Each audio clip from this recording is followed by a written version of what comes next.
Alors, pour revenir à cette perception du cœur, quand on emmène des groupes dans la nature pour être en relation directe, sensitive, directe, et finalement, au final, à travers la pratique, une communication directe avec le vivant. On va encore une fois trouver des personnes qui accèdent tout à coup à une unité, à une relation, à la joie qui émane de cette relation. Et en même temps, dans le moment d'après, pour d'autres personnes, on va accéder peut-être à la douleur aussi, qui peut être présente dans le vivant. Quand je parle de douleur qui est présente dans le vivant, on peut aller quelquefois dans des endroits de nature qui sont également très affectés, peut-être par certains aspects de la présence de l'homme. Et quand on est finalement dans cette relation, on se donne à cette relation et cette communication directe avec le vivant, c'est important de ne pas exclure tout à coup l'émergence de ça.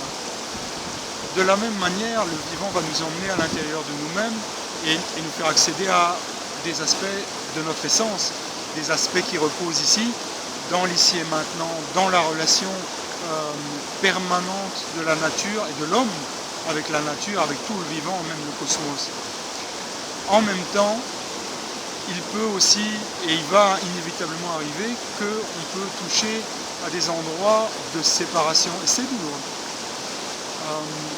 C'est aussi, là aussi, le même processus que dans cette perception de l'être vivant naturel, dans ses différentes couleurs et dans ses différents états d'être, vis-à-vis de nous-mêmes aussi, très important de pouvoir rester ouvert à l'émergence de la douleur, de la contraction, de la tristesse, peut-être de la colère qui va amener autre chose, qui sont des états émotionnels qui finalement sont des états relatifs, mais aussi des états réels dans le moment de notre être. Les traverser, les ouvrir sans les rejeter, sans essayer d'accélérer le processus, c'est au final quand même, dans cette expérience de perception par le cœur, accéder à nouveau à l'harmonie, mais une harmonie inclusive, une harmonie qui inclut ces états relatifs, qui leur trouve une place, non pas à travers les idées, le concept, mais qui,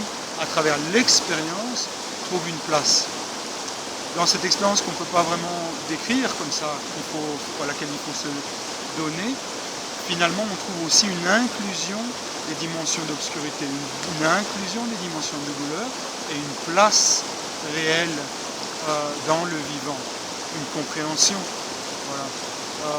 Toutes ces choses-là, fondamentalement, ne se comprennent pas à travers le concept. Elles s'expérimentent à l'intérieur de la perception du cœur. Voilà. Je voulais vraiment vous inviter à expérimenter à partir de cette ouverture du cœur, pourquoi pas à travers les pratiques sensitives que j'ai données,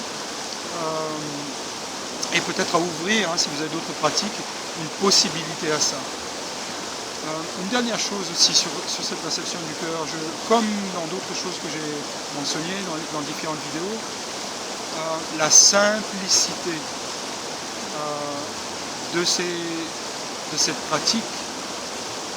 Donc on n'est pas dans des ésotérismes, des visualisations extraordinaires, des expériences, des pratiques hautement secrètes et ésotériques qui existent si on veut. Aujourd'hui, plus grande chose est secret, mais il existe